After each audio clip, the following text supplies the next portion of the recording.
Hey guys, welcome to another video of my channel.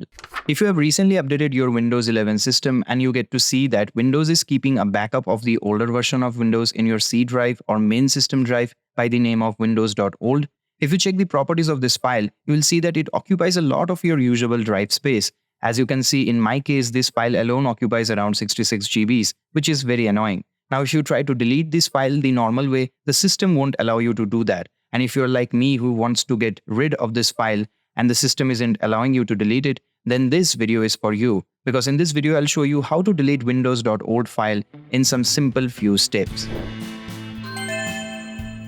So the first thing that you gotta do is right-click on your C drive and go to Properties.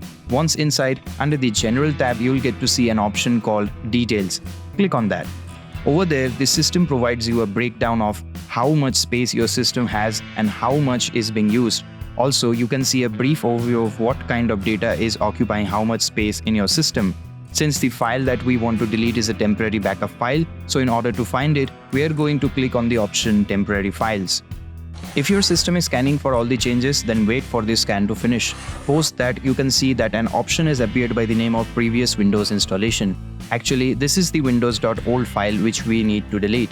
Now, in order to delete it, click on the checkbox besides. Now simply click on Remove Files. It will take some time to delete the unnecessary files along with the Windows.old backup file, thus wait for the process to finish. Once the process ends, as you can see over here, the previous Windows installation option is no more visible in the list, which means that the Windows.old file got successfully deleted. And this is how you can delete old backup Windows.old file from your system and save quite a lot of space.